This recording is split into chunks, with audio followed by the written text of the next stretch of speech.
대통령 직속 저출산 고령사회위원회 박진경입니다. 우리 팬데믹으로 국가도 개인도 모두가 지친 요즘 미래 세대를 위한 희망의 불씨를 살리기 위해 우리 생명 돌봄 국민운동을 시작해 주신 CBS와 관계자분들께 진심으로 감사드립니다. 범국민 운동의 성공을 위해 대한민국의 심각해진 인구 문제와 또 그에 대응하는 제4차 저출산 고령사회 기본계획을 함께 공유하고자 합니다. 2020년은 출생아 수가 사망자 수보다 적은 인구 데드크로스가 발생하기 시작한 해입니다. 이대로 두면 2100년엔 아마 한국 전쟁 전 인구 수까지 감소가 예상됩니다. 인구 감소보다 더 큰 문제는 인구 구성인데요. 그래프에서 보듯이 파란색은 생산 가능 인구수의 감소로 또 붉은색 65세 고령 인구가 점점 비슷해져 결국 청년 1인당 노인 1명 부양이라는 초유의 사태가 현실화될 것입니다. 이렇듯 인구의 급격한 감소에도 산하 제한이 출산 장려 인구 정책으로 전환은 매우 늦었는데요. 아직도 하나만 낳아 잘 기르자는 구호 기억하시는 분들이 많으시죠? 정부가 공식적으로 산하 제한 정책을 폐기한 때가 20여 년 전인 불과 1996년입니다. 인구 변동을 출생아 수를 중심으로 보면 세 번의 위기 신호가 있었습니다. 1차 인구 변동은 한창 산하 제한 효과를 보던 80년, 90년대입니다. 한 해 100만 명씩 태어나던 것이 60만 명까지 뚝 떨어졌으니까요. 이후 안타깝게 IMF를 거치면서 2000년대에는 출생아 수가 40만 명까지 떨어져 우리는 이미 초저출산 국가가 됩니다. 이제서야 심각성을 인식하고 2005년 저출산 고령사회 기본법을 제정하고 또 인구 문제를 국가적 아젠다로 다루기 시작했습니다. 2006년 대통령 직속 위원회도 설치하고 또 5개년 계획인 기본계획을 만들기 시작했습니다. 그러나 20년까지 총 3차례에 걸친 기본계획이 만들어졌는데요. 많이 늦었던 대응임에도 또 저출산 원인에 대한 구조적 접근보다는 보육 지원 정도에 그쳤습니다. 결국 출산율 제고에 효과를 미치지 못해 세계 유일의 0점대 출산 국가가 되었습니다.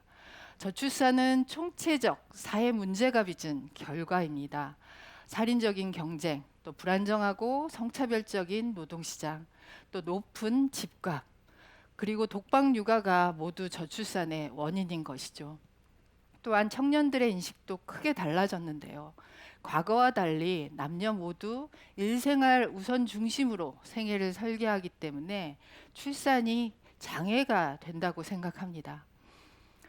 이와 같이 원인 분석에 따라 올해부터는 제4차 저출산 고령사회 기본계획에선 모든 세대의 삶의 질 제고와 또 성평등이라는 보다 근본적이고 실효성 있는 정책으로 정책 패러다임을 전환했습니다. 출산이 남녀 모두 생애에 장애가 되지 않도록 또 함께 일하고 함께 돌보는 사회를 모토로 일생활 균형과 성평등한 노동시장 구현에 주력했습니다. 이를 위해 아이부터 고령자까지 전 생애 동안 삶의 질을 보장받을 수 있도록 가족 투자는 더욱 늘리고 또 우리 사회의 근본적 변화를 이끌 수 있는 혁신적 과제를 함께 담았습니다. 특히 주력한 정책은 영아기 집중 투자입니다.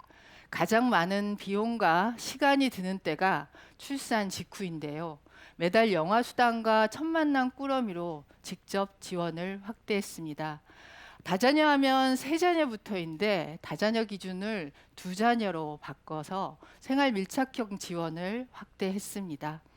또 국공립 어린이집과 초등 온종일 돌봄 확대로 아이를 안심하고 맡길 수 있도록 하였습니다. 아빠도 육아휴직할 수 있도록 3+3 육아휴직제를 도입하고 또 기업 지원도 확실히 늘려 우리 중소기업 부모님들도 당당히 육아휴직을 사용할 수 있도록 하였습니다. 고령화 대응도 중요한 문제겠죠. 또 지금의 고령자는 과거와는 달리 건강과 학력, 소득이 높기 때문에 그에 맞는 정책이 필요합니다. 건강하고 능동적인 고령 사회를 잘 준비하면 미래 세대에 오히려 큰 힘이 될 것으로 봅니다. 이렇게 잘 만들어진 기본 계획임에도 당장은 출산율이 계속 떨어지다 보니 십수년간 사용한 많은 저출산 예산과 그 효과성을 비판하는 기사를 많이 보셨을 겁니다. 하지만 우리나라의 실제 저출산 예산은 다른 나라에 비해 매우 적습니다. 출산율을 회복한 나라에서 쓰는 비중은 GDP 대비 4%임에도 불구하고 우리는 겨우 1.4%입니다. 그렇기에 영아기 집중 투자를 시작으로 또 OECD 평균 수준이라도 우리 올려놓고 그 효과성을 기대해 볼 수 있을 것입니다. 세상 모든 아이들을 웃게 하자. 아이들의 웃음소리만큼 듣기 좋은 음악은 없으니까.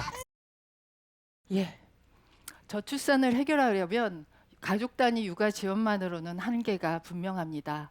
이 세상 모든 아이 하나하나가 소중합니다. 학대와 또 안전하지 못한 환경에 놓여 사라지는 많은 아동들이 있습니다.